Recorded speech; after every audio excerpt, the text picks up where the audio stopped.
cette idée folle un jour d'inventer l'école? Qui a eu cette idée folle un jour d'inventer l'école? C'est ce sacré Charlemagne,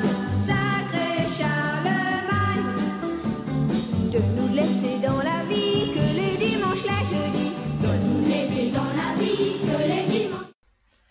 L'école de nos grands-parents a-t-elle évolué depuis 1950? Afin de répondre à cette question, nous nous sommes rendus dans une école et avons rencontré quelques professeurs dans les Ardennes. Pour commencer, nous constatons qui est le budget accordé à l'État pour l'éducation. En effet, en 1950, le PIB n'était que de 400 milliards d'euros et environ 5 milliards étaient destinés à l'éducation.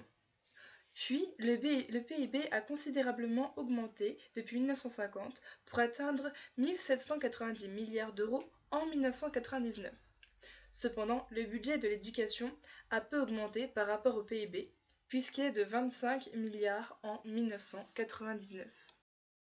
Intéressons-nous à l'école numérique en prenant l'exemple de Staples dans le Nord. Avant, ils utilisaient un planisphère. Maintenant, ils apprennent la géographie sur un grand écran. Avant, ils faisaient leur exercice de calcul sur un cahier. Maintenant, ils apprennent à compter sur un ordinateur portable. Nous voici à l'école numérique. Pour faire son exercice, plus besoin de feuilles ni de craie. Un gros crayon et un écran tactile suffisent. Dans cette classe où se côtoient 3 niveaux, CE2, CM1, CM2, les plus jeunes travaillent en groupe, tandis que les plus âgés travaillent sur un ordinateur contrôlé à distance par la maîtresse. Donc les 12 écrans que vous pouvez apercevoir ici, donc voilà, c'est les 12 écrans des enfants qui sont là en train de travailler. Donc on peut voir par exemple ici qu'un enfant est en train de travailler l'étape de multiplication. L'école se situe dans un milieu rural, dans un village de 650 habitants. L'investissement est de 12 000 € à 80% pris en charge par l'État. De matériel est revenu pour la commune à 3 000 €. Évidemment, ça n'aurait pas été possible sans cette aide de l'État. Apparemment, ce monde virtuel favorise les bons résultats. Ils ont cette capacité d'adaptation, de rentrer dans la problématique qui peut paraître ludique, mais qui n'empêche, répond à des programmes. Et du côté des élèves ?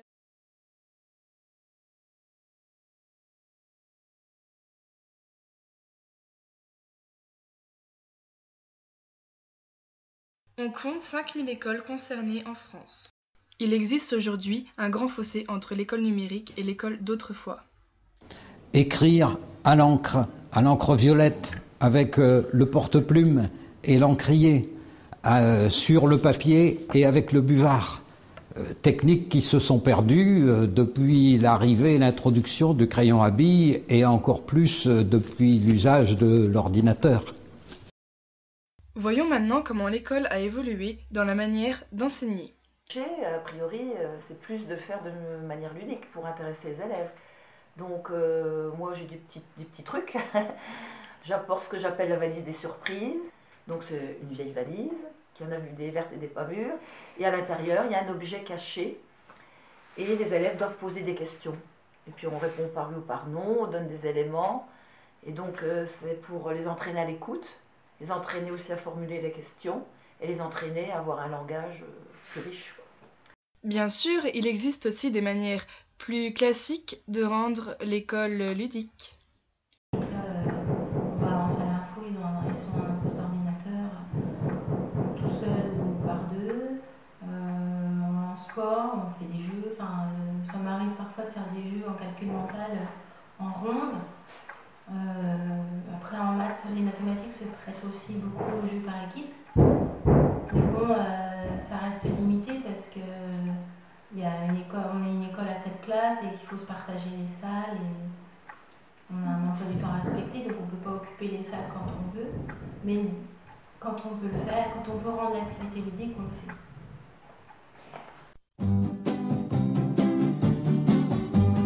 Qui a eu cette idée folle un jour d'inventer l'école? Qui a eu cette idée folle un jour d'inventer l'école? C'est ce sacré Charlemagne. Oui, pareil que ce qu'il y a au tableau. Allez, on y va. De nous laisser dans la vie que les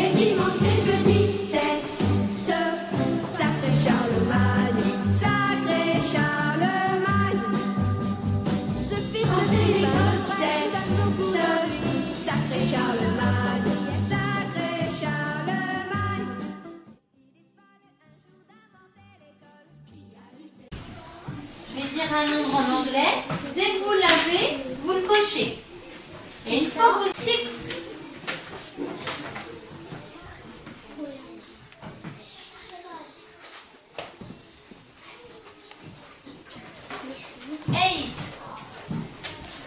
Cette façon ludique d'enseigner est bien loin de celle d'avant.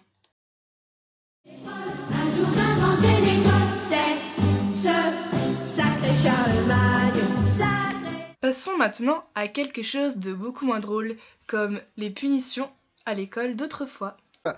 Chacun d'entre vous fera 6 heures de cachot à tour de rôle. Ceci jusqu'à ce qu'il se dénonce ou soit dénoncé. Compris? 1, 2, 3. Personne? Naturellement. Approchez. Bon, vous, Mathieu. Moi? Oui, approchez. Monsieur Chabert, donnez-moi le répertoire. Merci. Monsieur Mathieu, votre nouveau surveillant a la chance de ne pas encore vous connaître. Silence! C'est donc en toute impartialité qu'il désignera le premier puni. Silence! Choisissez un nom. Au hasard. Si vous permettez un conseil... Bon, laissez-le. Choisissez. Boniface? Pas de chance. Bon, Chabert, Boniface. Il est bien évident que les punitions à l'école d'aujourd'hui sont beaucoup plus légères. De plus, les enseignants sont à la recherche de comment rester gentil tout en étant autoritaire. C'est un rapport de confiance. Je pense que les enfants ne peuvent pas apprendre s'ils n'ont pas confiance en leur enseignant. S'ils ne pensent pas qu'on est là, qu'on est bienveillant et qu'on se dit je suis là pour toi parce que je vais t'apprendre quelque chose.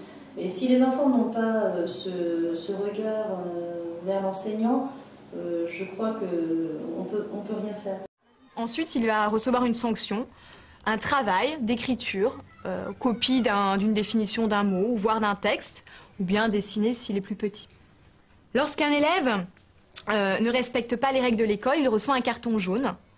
Par exemple, lorsqu'il chahute dans les couloirs ou lorsqu'il ne respecte pas les règles du préau, où nous n'avons pas le droit de courir, par exemple, ni de jouer au ballon. Moi, j'avais un carton jaune, c'est parce que j'avais parlé fort et je ne m'étais pas mis en rang tout de suite.